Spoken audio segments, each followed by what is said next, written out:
Kim, how are your cats doing? Because the last recording was terrible for editing. It's just full of clunks and dings from cats. And They seem pretty calm right now. I have no control, though. welcome to Screens of the Stone Age, the podcast where scientists review movies about prehistoric people. My name is Josh Lindell. I'm a grad student studying Neanderthal teeth, and I'm here with... I'm Kimberly Plomp. I am a bioarchaeologist. I study human evolution and health. And I'm Russ Barnett, a paleogeneticist who used to study Ice Age cats. And today we're talking about the movie Inherit the Wind from 1960? Yeah. Is that right? Yeah. I hadn't seen this before. This Me is either. a really good movie. Not a lot of science or archaeology or evolution content in the end. Turns out it's a parable for McCarthyism, which I didn't quite realize. Yes. But it is a very good film. It It's is a very good film. movie. Yeah. And it's a fight that is having to happen again. Yeah, it's evergreen pretty much. This is the second time I've seen this. Yeah. I watched it first about 15 years ago now, I think. But yeah, it still feels fresh even, 15 years later, and it will feel fresh, I think, 20, 40, 50 years from now for sure. It's just that kind of film. Yeah. So, who wants to summarize this movie for us? I can give it a go. Sure. I mean, it's one of those films where lots of things happen, but the kind of meat of the film is in the details and in the kind of scenes. I mean, essentially, it's a courtroom drama, and it's very closely follows what was a real case, the sort of Scopes monkey trial of the 1920s, where the teacher, John Scopes, was charged with teaching evolution, essentially, and was put on trial, supported by the ACLU, the American Civil Liberties Union. And it was like a massive, massive spectacle. And this film essentially changes the names, but very little else, and follows it quite faithfully, I think, the real story of the Scopes monkey trial. And so you have it being set in a kind of southern nondescript town. You have a kind of modern biology teacher played by Dick York, to me, familiar from I Dream of Jeannie, which is very disconcerting to see him in a kind of very serious role.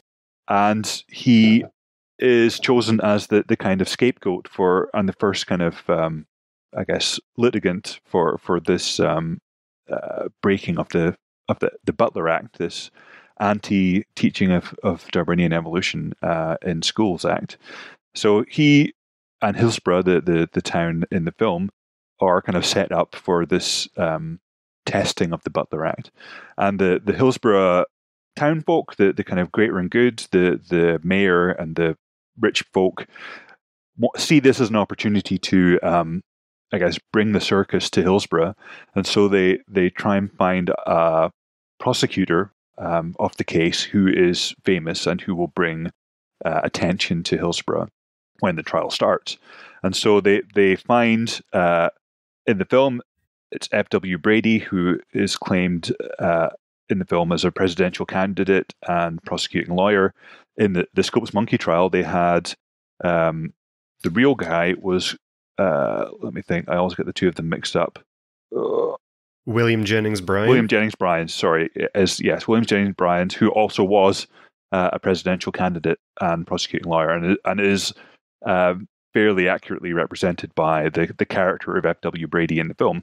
And so this kind of sets a whole series of things in motion. So because the prosecution is this big, hotshot, famous character, the defense manages to enlist via various means an equally famous defender, who is Henry Drummond, who is also well known and is a personal friend of F.W. Brady. And in the background, you have Dick York's character, the defendant of the trial, We discover that his fiancée is Rachel Brown, who's the daughter of Reverend Brown, and Reverend Brown is very much a fire and brimstone preacher who gives his daughter a hard time for basically being in love with Dick York's character, who is called Bert. Is that right? Bert Cates. Yeah. And so you have a kind of almost a love triangle between the preacher's daughter, the preacher himself, and the daughter's fiance. That's kind of simmering away in the background. And so, I mean, the whole film is essentially just the back and forth, the kind of prosecution and the defense, and the arguments they make. And as Josh says, very, very little actual discussion of evolution, of natural selection, of Darwinism actually takes place at all, which I think is all to the good of the film, because it's really about freedom of thought, and it's about how to think and how also not to be forced to toe any kind of particular line, and how these kind of questions transcend, scientific thought, philosophical thought, theological thought. And so, as Kim says, it's something that is still incredibly relevant today, especially since, these same subjects are coming up again and again, particularly in the case of the teaching of evolution in public schools in the States. But it has some very fantastic quotes that you can have all the way through. There's some really great lines.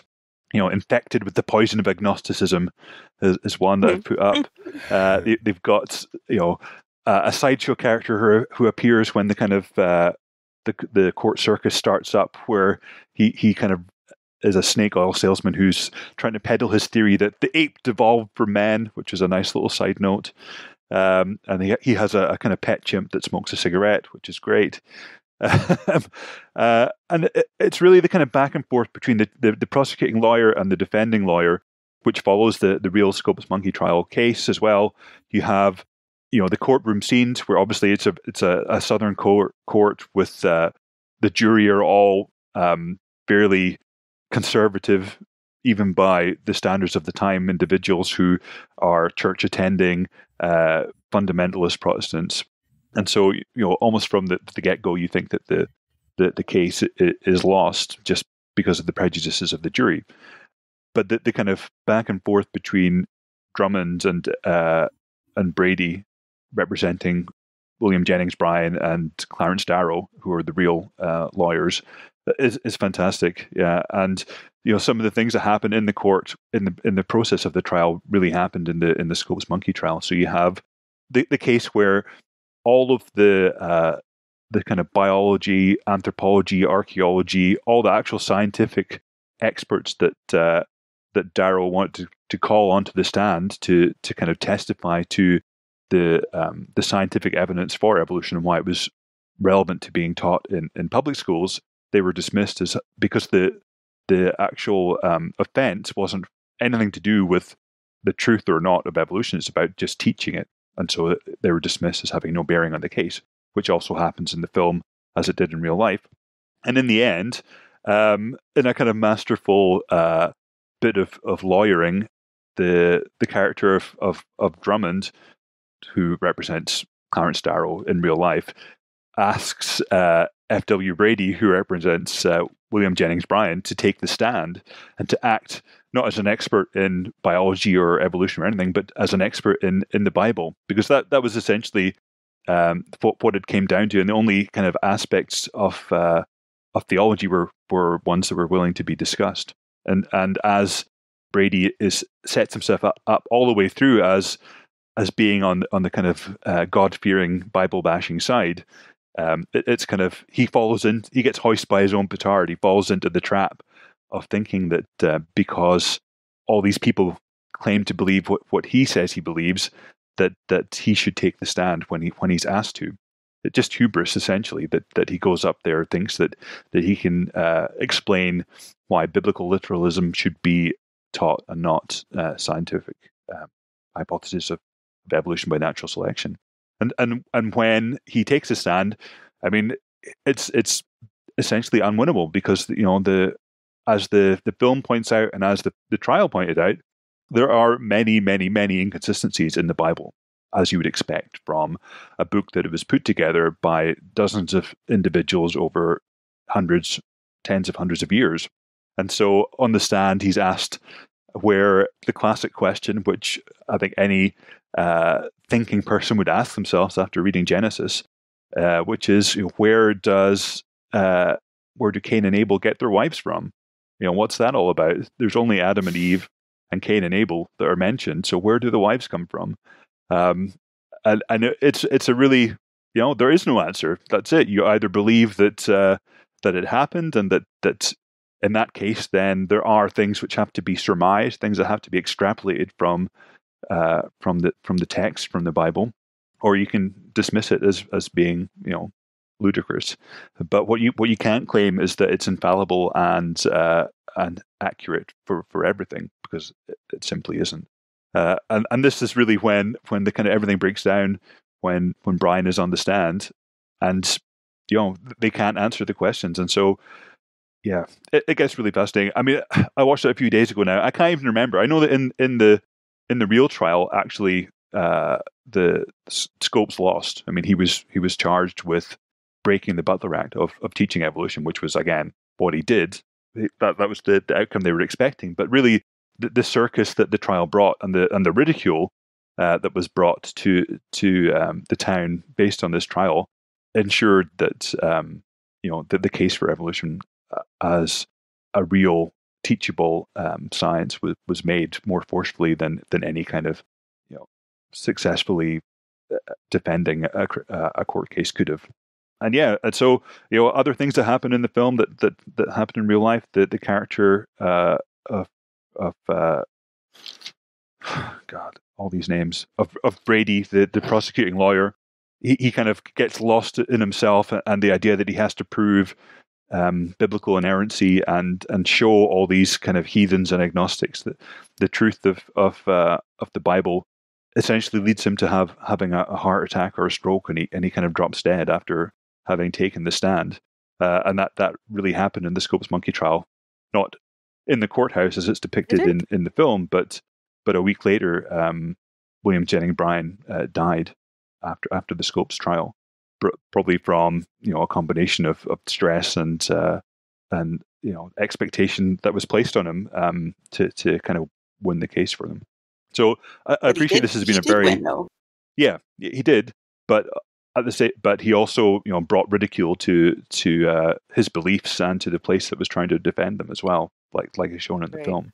So I mean, this has been a very rambling and not very linear discussion of what goes on in the film, but it's essentially just a court case, but with some fantastic writing and not very much evolution in it, because it's not really about evolution at all. It's as Josh said, it's a kind of parable for the kind of McCarthyism of the time that was kind of prevalent in the 50s. The idea of communities having to march in lockstep with each other's beliefs, the right to be a free thinker, the right to have a differing opinion, and not be censored by the government for it. So I mean, it's a fantastic film, and on second viewing, it's still just as relevant and just as good.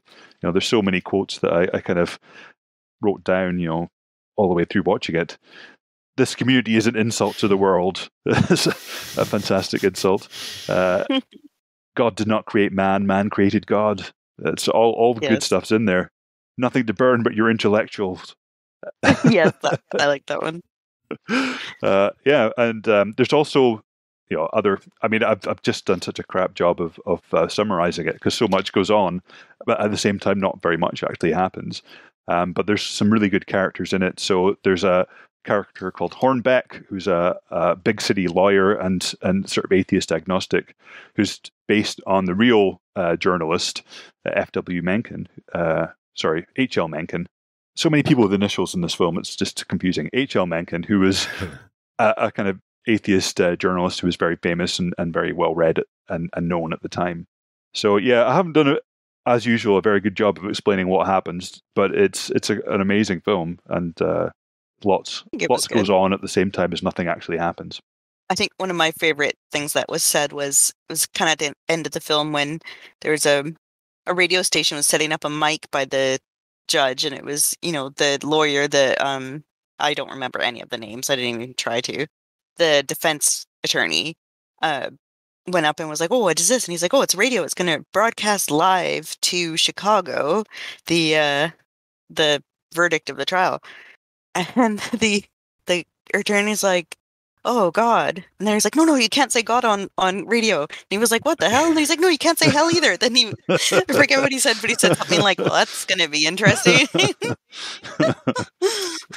Yeah, I mean, it is really funny as well. There's like, considering it's 62 years old, there's still a lot of kind of humor in it that really works. Yeah, I laughed out loud a few times. Mm. Yeah, I enjoyed watching it.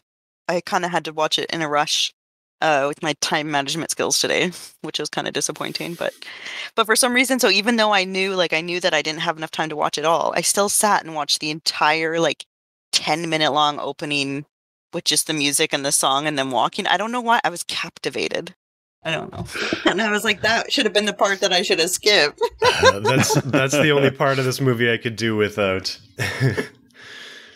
At the beginning of the movie with the credits, there's these I guess police officers or whoever walking to the schoolhouse, and their song goes, "Give me that old time religion," and it goes on forever. It was a catchy song, and that song comes back. I didn't think it was catchy. I was like, "Oh my God, I gotta stop hearing this song." It comes back over and over throughout the movie. There's 3 songs, and that one takes up 70% of the music in the movie. Yeah. Yeah, but I think it does set it up well. The idea that all these people singing together, that's the kind of orthodox community that they're up against. Mm-hmm. Everyone kind of marching together, singing from the same hymn sheet, quite literally. Well, and then it became them with fire and stuff, and then burning, chanting, walking through the streets, chanting for their death. Yeah, I mean, it gets really scary quite quickly. And I don't know if you guys sort of paused and looked at some of the signs that they were holding, but they were fantastic. All these angry townspeople had these signs, which you see still today, with the Hillsborough Baptist Church or similar kind of organizations. Things like "Keep Satan out of Hillsborough," "Down with Darwin," "Godliness, not gorillas." Yeah. I mean, these are things you could see today still. Yes. I noticed too that when they said evolution, they kept saying evolution. And I really thought that they really just hit hard on the evolution. I was like, that's some smart wordplay. Yeah. No, I mean, all these issues are still stuff that are kind of coming through the courts again and again today, because people don't give up. I mean, they still are factions that want to teach biblical creationism in particularly American schools, but outlaw evolution. Yeah, and so you have things that are facts and are known as facts to us. The fact that people are mammals, that we evolved from old world monkeys, not even American monkeys, as they say in the film, which is another great line. Not even good old American monkeys. These are issues that just people will not, certain people will not accept. No. But I just kind of going through, I've got about 8 pages of notes from the film because it's so dense with kind of information. But I think possibly my favorite line from the whole film is from Brady when he's partly on the stand, which is, let me find it. Yes, he's being kind of quizzed about his scientific credentials. He says, "I'm more interested in the Rock of Ages than the Age of Rocks," which is just spot on. I mean, that is absolutely fantastic. So this is a type of wordplay they do a lot in this movie, and Hornbeck is the one that does not a lot the most, where they flip the 2 words around. Is there a word for this thing? Because I don't know. They do it all the time, and I was thinking there's got to be a word to describe this, but Hornbeck says so many things like that. Which, do you remember the movie Mystery Men with Ben Stiller, where they're talking to this guru guy? He's always giving this ancient wisdom where he flips these 2 words around. There's got to be a word for this technique. Is it a Chopraism? I don't know. Well, Ross just named it if there isn't. Trying to find the what's his name? Hornbeck quote. When he's talking to Mr. Brady, he says, it is the duty of a newspaper to comfort the afflicted and afflict the comfortable, which is another example of that wordplay. But also imagine a time when that was what journalists thought their job was. Yeah. Yeah. It's kind of the opposite these days. Yes. When I was taught evolution for the first time in school, so grade 9 or 10, or I'm not even sure, I was actually taught by a creationist. And he went up to the chalkboard and he was like, I don't believe in any of this, but I have to teach it to you. And then he turned around and then gave like the driest class ever. It was terrible. I don't know why you would teach high school biology. And, that's I think that's how a lot of it happens. A lot of it, people, from my understanding, a lot of them are creationists, and they kind of insidiously try and kind of disparage it in the classroom. Which, why are you teaching biology if you are a creationist? Yeah.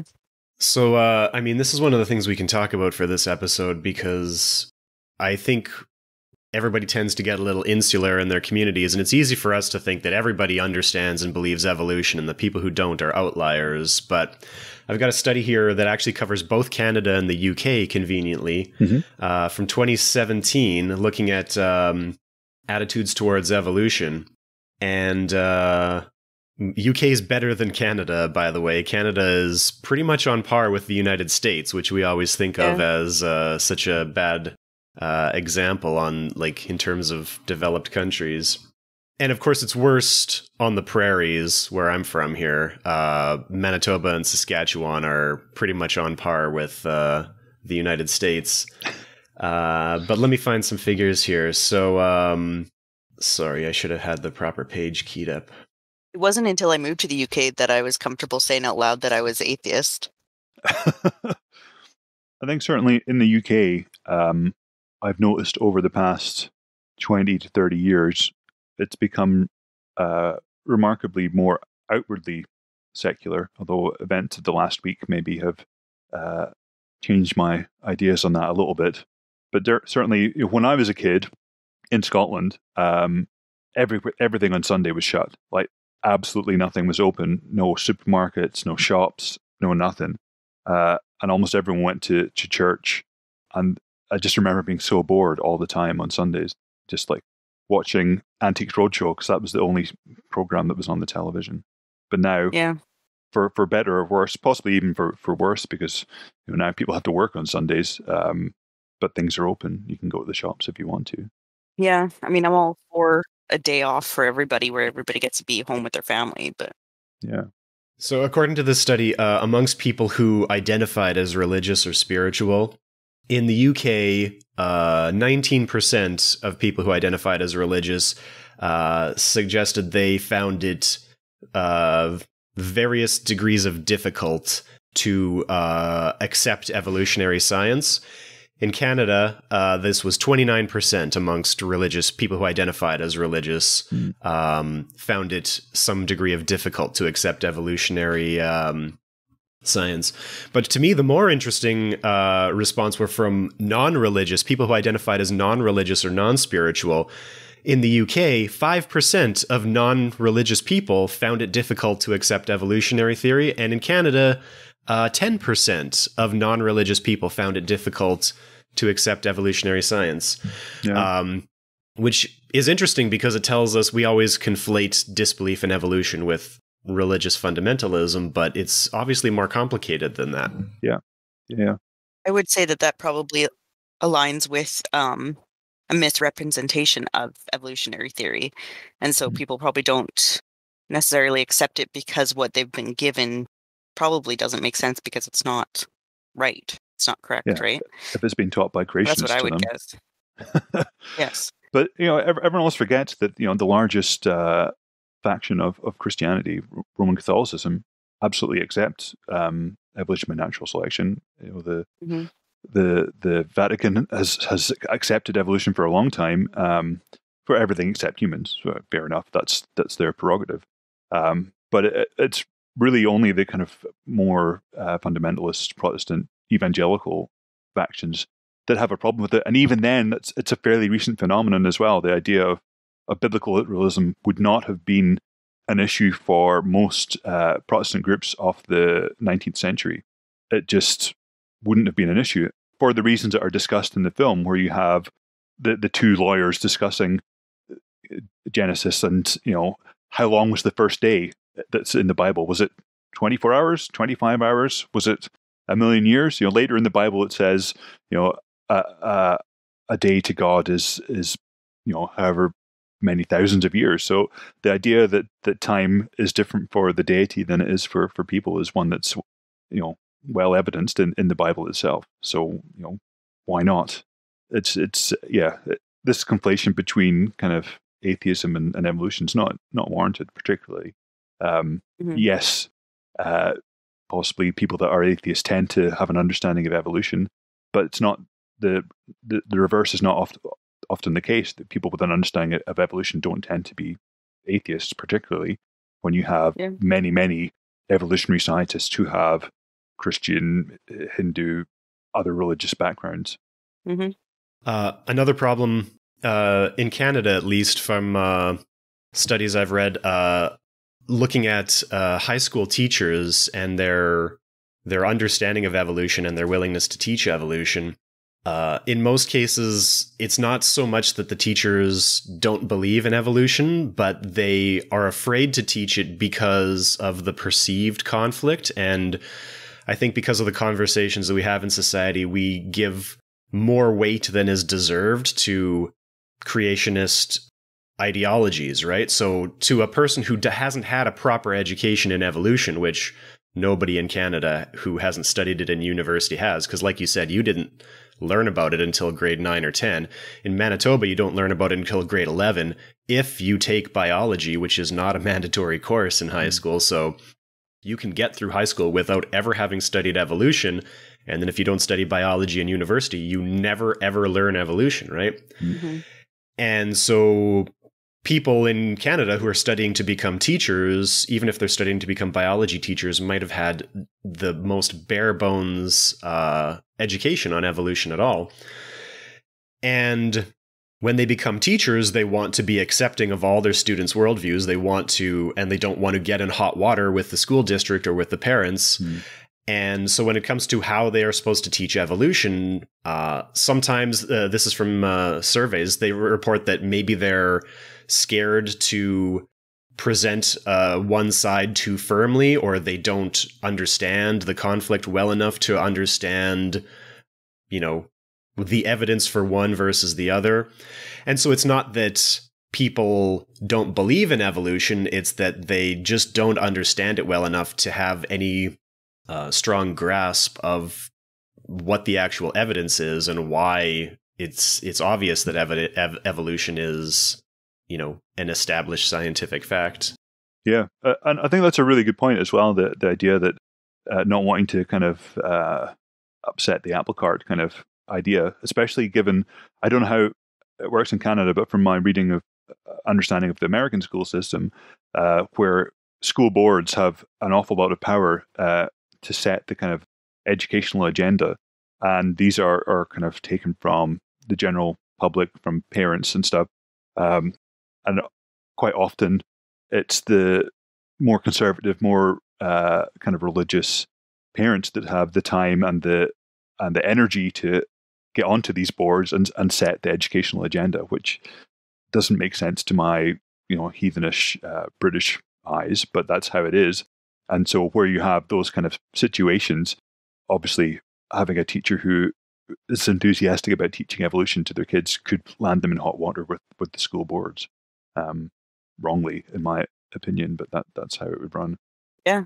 And I think that's essentially what happened with the kind of famous fairly recent case, Kitzmiller versus Dover, which was one of the big tests of not creationism, but repackaged as intelligent design, of having equal time between intelligent design and evolution in the classroom. It was the school board that were trying to force this on the school, and it was a kind of subset of parents that had to basically bring a lawsuit to prevent it being taught equally with evolution. And that the Kitzmiller versus Dover case got a lot of press and was essentially a rerun of the Scopes monkey trial, a rerun of Inherit the Wind in the 21st century. Hmm. Yeah, and then all of these movies and media portrayals of evolution getting it wrong, even if it's just, in a small way, just really like adds more fuel to the idea that it's that there's Absolutely. holes in the right. When I've taught in secondary schools with kids, I mean, knowing the sort of British system, we don't get we get some in our biology courses from about the ages of 14, 15. We only really get a good understanding if you take it to a kind of higher level, so like 17, 18. But you've got to counteract that as well with all the kind of media portrayals, like Kim says. So I always like to talk to them, to the kids about Pokemon, which talks about Pokemon evolving. That's a kind of pop culture reference for evolution, which is just totally wrong. I mean, it's not even Lamarckian. It's just it's not even wrong. I mean, that's how terrible it is. And this is most kids' first exposure to evolution is by evolving Pokemon, and that does them no favors at all. Are you guys familiar with the study this grad student did where he created a phylogeny of all known Pokemon at the time? I think it was about 650 different Pokemon. Wow, No. That sounds like a whole PhD. Yeah. I think they were like waiting for an ethics review and they had nothing to work on or something like that, so they did this project in between. But they just started from the basis that, of course, evolution, quote unquote, in Pokemon is metamorphosis. So we're not going to call that evolution. We're going to look at the actual morphology and characteristics of the Pokemon and classify them according to a real evolutionary phylogeny. And it's pretty interesting. I'm sure. I'd like to see what bootstrap values they get for some of their clades. But this is something that I think occurs quite often to bored PhD students, particularly in phylogenetics. I mean, when I was a PhD student, I was bored quite a lot, but I had the idea of doing a phylogeny of dragons. I thought, doing a phylogeny of mythical creatures would be quite interesting. I'd expect to see a very distinct branching between Eastern and Western dragons, maybe between dragons and wyverns, as we've sort of discussed previously on the show about the kind of morphological differences there. But then, like everything, I kind of got bored after about doing it for 2 days. And then I saw about 3 years later, somebody actually published, I don't know if it was in the Annals of Improbable Research or somewhere else, but they independently or convergently hit upon my idea and published a phylogeny of dragons. It's like Darwin and Watson, or Wallace. Exactly. Like Darwin and Wallace, yeah. Someday we're going to start doing video games, and I'm going to take you guys through Skyrim. And Ross, I want to see your thoughts on the phylogeny of the human and the elf races in Skyrim, and also the other sort of monster races like trolls and giants. There's some pretty interesting character design to look at. Yeah. I mean, that's another area that would be interesting to do some phylogenetics on, the kind of Middle Earth. How do hobbits relate to humans and elves? And what about orcs? I mean, Saruman says that orcs come from elves, but does that make sense biologically? This is a whole thing. Skyrim is a part of the Elder Scrolls series of video games. There's a whole lore in this. There are books in game, and one of them is called Racial Phylogeny. It's like built into the game. It's something we have to. Oh my god! Something we have to look at someday. Holy cow! So back to Inherit the Wind. All of us work in evolution in one way or another. So have you guys had in your teaching or other professional experiences any encounters with people who had trouble accepting evolution? Have you ever had these, people always talk about these encounters that they have? Do you guys have any good examples? With the individuals who are the common clay of the New West, those kind of people? Mm-hmm. Well, I remember when I was in Durham, every day I used to have to walk past some Jehovah's Witnesses who were handing out, Watchtower pamphlets. And I'm very naive. My problem is that when I was a teenager, for one of my subjects, I had to do like a public survey. So I had to stand around and ask people questions. as a 14-year-old. You can imagine how mortifying and terrifying that is. And so ever since then, I've always been happy to chat to anyone that comes up to me, feeling sorry for my younger self, who had been in a similar situation. So if anyone comes to sort of speak to me on the street, I always, unless I'm massively busy, try and say hello. And this witness somehow glommed onto me as somebody who'd be willing to take their literature, which I did. But we had like many conversations, and there was one time I talked to him about how I was on my way to teach, and how I worked in a department and taught kind of evolutionary biology, and we had lots of discussions about evolution and biology. And he actually looked out the witness's special kind of, it was like almost a book, like a leaf, like a comic almost of why evolution was nonsense, and gave it to me and said, I'd like you to read this and then come back to me next week. So I did, and kind of annotated it and said, well, this is nonsense, this is nonsense. And I met him the next week with the kind of annotated booklet in hand, and we talked for, I remember timing it, it was like 2 hours. Oh my goodness. Yeah, it was crazy. And we got onto the second paragraph of the whole booklet. That was how far we got in talking about it. Just because, you can't reason somebody out of a position they never reasoned themselves into, essentially. No. Yeah. And if you take the Bible as the word of God, then, nothing is going to be able to persuade you otherwise. It may say in it that, I don't know, as it says in Inherit the Wind, that Joshua made the sun stand still. If it says that, then no amount of kind of physics or biology is going to counteract that. The fact that would possibly cause all life on Earth to end pretty much instantaneously is just not going to be accepted. So, yeah, that was the most memorable one. There have been times I haven't really, I mean, it's not something that comes up in conversation unless somebody really knows that you have a kind of professional interest in it. I think I've had more negative encounters with other anti-science people, like anti-vaxxers and things like that. Since I left my hometown, like as an adult, I haven't really had any. It would be more online, so like comments on my articles and stuff. But that's about it. I don't engage or even read them. I went viral on Twitter for one of my papers where I got called a libtard. And I was like, okay, well, Wow, as long as you guys don't like what I'm saying, then I'm on the right way. Like, that's fine. God. But yeah, I definitely don't engage as much as Ross does. When the Watchtower people hand me something, I just go, atheist! And keep walking. That'll do it. Yeah, sometimes I feel like this idea that there's such a conflict is like overblown, or that we're, being shown the worst examples and they're too prominent, because when I started teaching, I would always hear stories from other professors about creationists joining up these evolution classes just to make a fuss and like protest, or maybe not specifically to do that, but just like having so much trouble in the class that they have to keep speaking up and contradicting everything. They assume they can poke holes into it. Like they go in there thinking that they can poke holes. And I've in my teaching, I've never really had an example of that. I mean, there have been lots of cases of students that come from religious backgrounds and they're learning about evolution for the first time, and you can see them sort of not quite getting it, but being very interested to be learning something new, Mm-hmm. But the cases where you actually come across somebody who is actively trying to discredit you I've never really had a lot of those cases. No.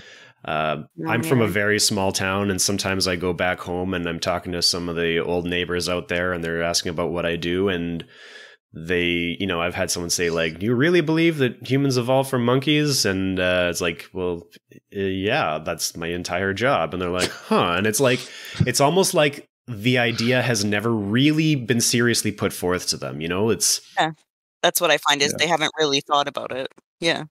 Yeah, it's never really been seriously put forth to them. It's just sort of this idea that exists, like people far away believe this crazy thing, and I've never really put any thought into it at all. And if if you could, like Ross, like you say, if you sit down for an hour with a lot of these people, it's not that, like, if they're not Jehovah's Witnesses and they don't have this very serious religious investment, in a lot of cases you can sit down and talk to them, and just being presented with the new information, they'll take it seriously. But also in those cases where people are very, religiously invested in it, like you say, you can't reason somebody out of a position that they didn't reason themselves into. For those people, it's an emotional position, and for a lot of people who teach evolution, there's this idea that it's a scientific fact, so if you just give people the scientific facts, then they have to believe it because it's objectively true, and that's just absolutely not how, humans work. Yeah, that's not human psychology. So if you want to be able to try and reach people like that, if you're willing to put in that kind of effort and probably go nowhere, a reasoned argument isn't the way to make it work. You have to appeal to people's emotion because it's an emotional position that they're holding. And because it's people's worldview, like if you're trying to destroy somebody's worldview, you have to build it up in the process. So it's a really tricky thing to destroy someone's entire foundation and rebuild a new foundation under them at exactly the same time, right? But you can't just give people the scientific facts and say, you have to believe this, it's a scientific fact, because there's nobody is going to listen to that argument. Yeah. In my classes, when I'm teaching evolution, generally at the start of classes in an undergraduate class, so a 101 type of class, where it might be their first time coming across evolution as a discipline, I usually start by saying that I'll answer any questions to help them learn, but at no point in time will I debate evolution. So they can take that debate outside to their church, to their peers, whatever, but in the classroom, we're not going to spend time doing that. But I'll answer questions to help them understand, but I'm not going to debate it. That seems fairly fair, because, often you do get, bad faith questions, ones where they're not interested in the answer. They just want to... They just want you to kind of... They want you to, take up your time. Flounder. Yeah, exactly. Yeah. And all that does is disrupt the class. Yeah. Maybe that's a symptom of our society where we're supposed to respect everybody's opinion. So you get this idea that you can have a debate where you present two opinions, and whoever presents their opinion best is the truest one. But do you remember that Ken Ham and Bill Nye debate about evolution years ago that was... all on YouTube, aired live on the internet? It was fun, but it was also pointless because, science isn't a debate. For those people who accept science, there's no point debating anything. You do an experiment and the results speak for themselves. It doesn't matter how good you are at arguing those results, right? Yeah. And similarly, it's not a debate. It's also not a court case. So, the outcome of the Scopes trial, the outcome of the trial in Inherit the Wind, had zero effect on the study of evolution. It may have had some effect on the teaching of it, but all the way throughout, people were still studying and designing experiments and carrying them out. The court is not where scientific truth is decided, essentially. I found it so interesting in the movie that their strategy was to argue for the truth of evolution, because I'm not a lawyer, but just from my understanding of how the law works, evolution wasn't on trial. He broke a law, and the evidence in the court would be, did you break the law or not? So, obviously the judge was correct to throw out all of the scientific witnesses because they had no bearing on whether or not he broke the law.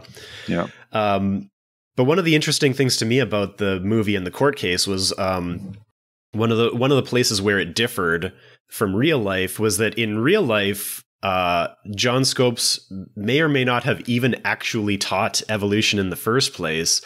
In the movie, he actually teaches evolution that the whole town gangs up on him. But in real life, what happened was the ACLU and the ACLU, is that the right one?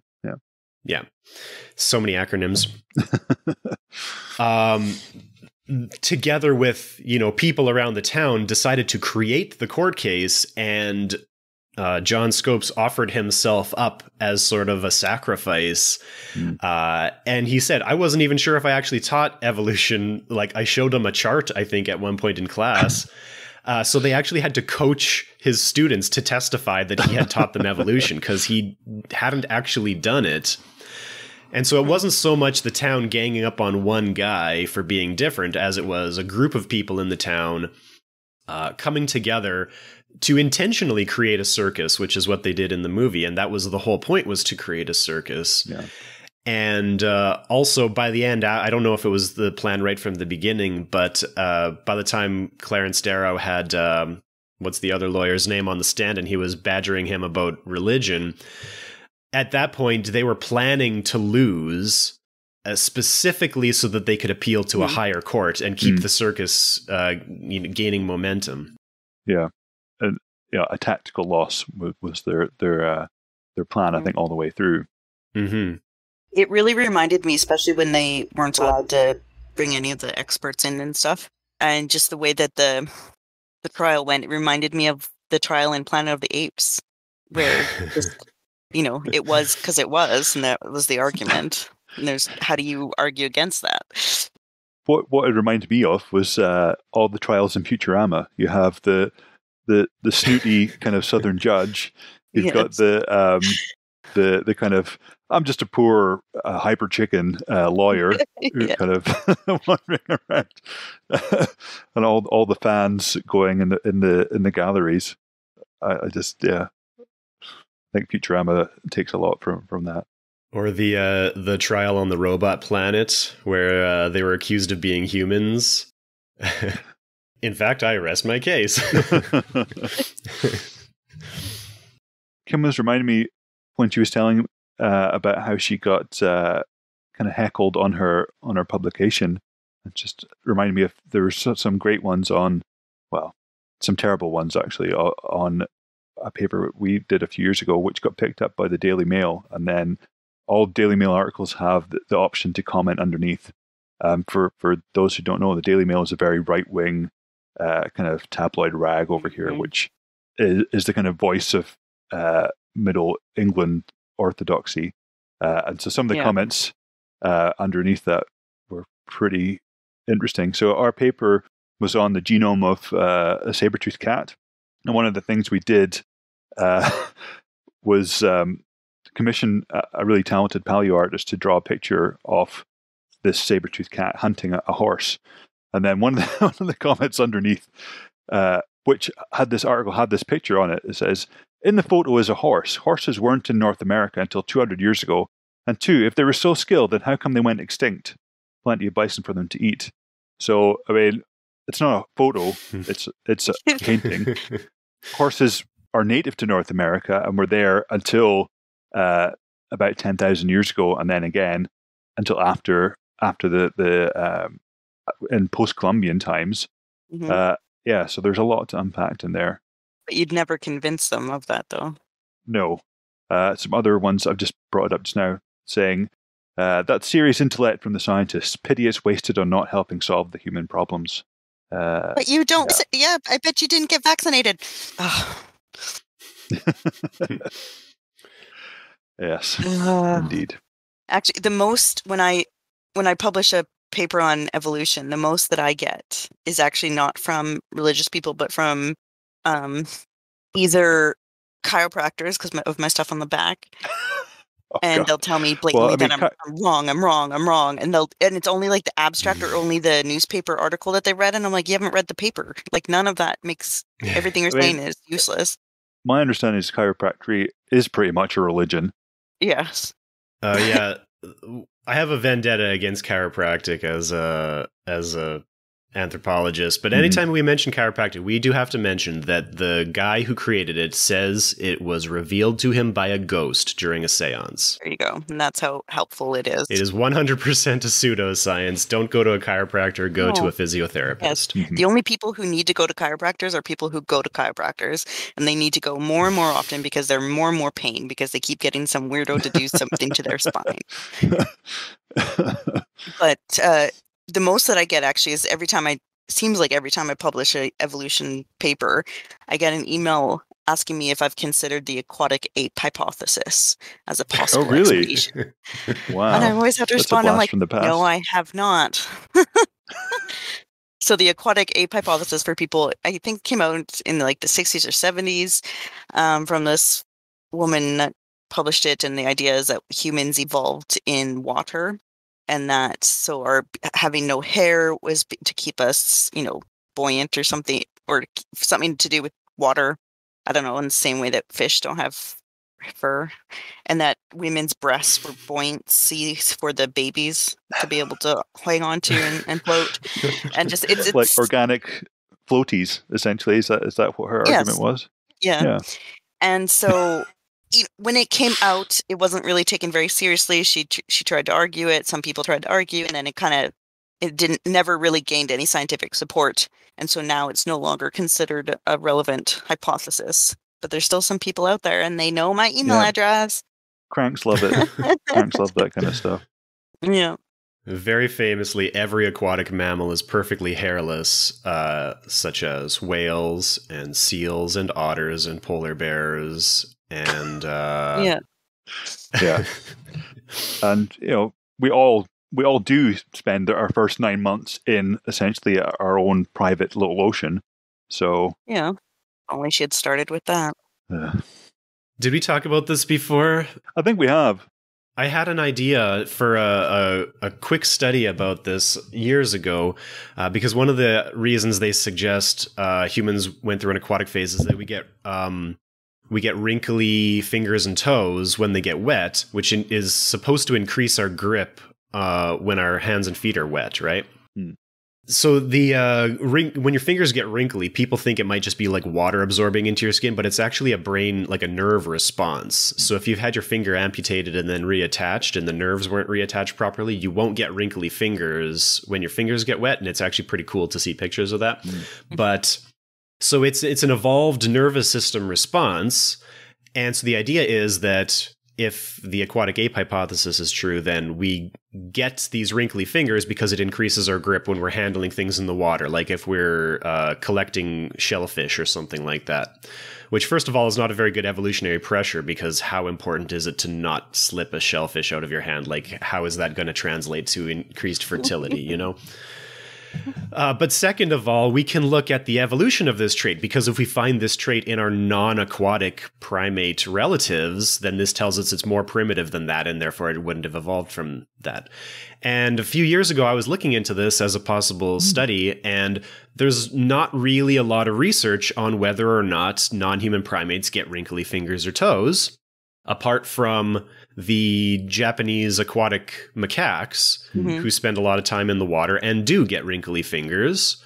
And so the argument in favor of the aquatic ape hypothesis would be, see, all the apes that spend a lot of time in water get wrinkly fingers because they evolved to, so I guess they're saying it's convergent evolution, but realistically, what this is telling us is that this is probably a very primitive trait in primates, probably because increased grip,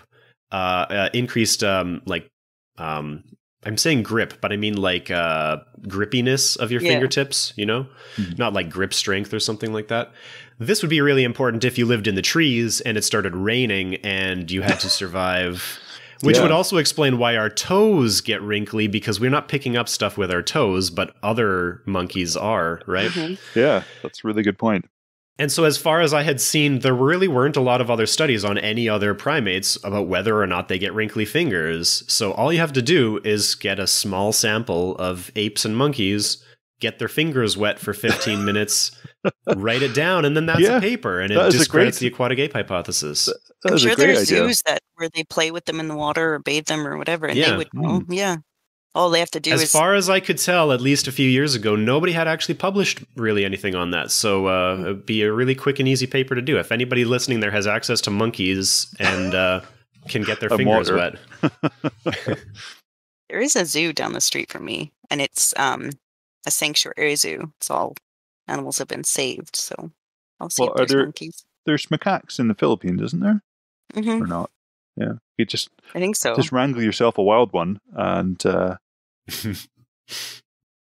There's a little bit of a conceptual problem because like you have to keep their hands somehow wet for like 15 minutes to half an hour for however long it takes the response to happen, which you can ask a human to stick their hand underwater, but like how are you going to control this monkey without like restraining it, which would be a little bit unethical to do. I wouldn't want to do that for the sake of this experiment.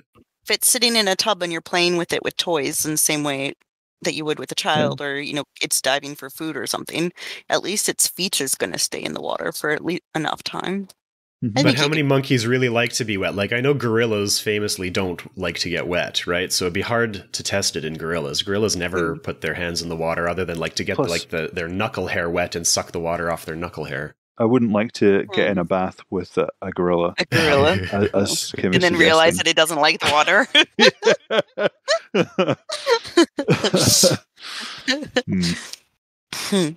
Interesting. Yeah, I don't think there's any non-human primates I would really want to have a bath with. Even if they did have toys. Fine. You don't have to get in the tub with it. You can be beside the tub like you would with your kids.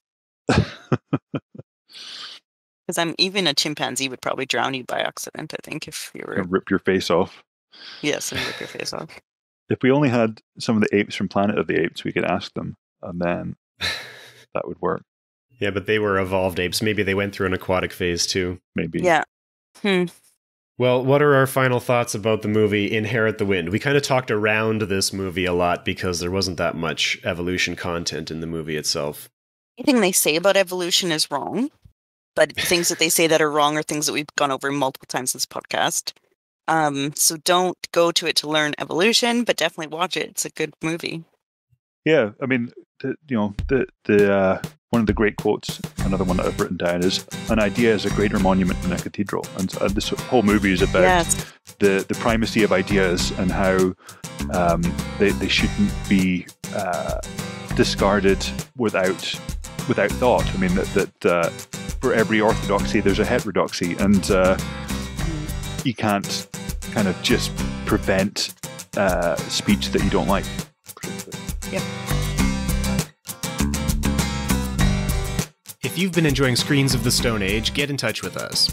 Follow us on Twitter at SOTSA_podcast and on Facebook at SOTSA podcast, or send us an email to screensofthestoneage@gmail.com. Screens of the Stone Age is supported by the Paleoanthropological Society of Canada. Find out more at pasc-scpa.ca.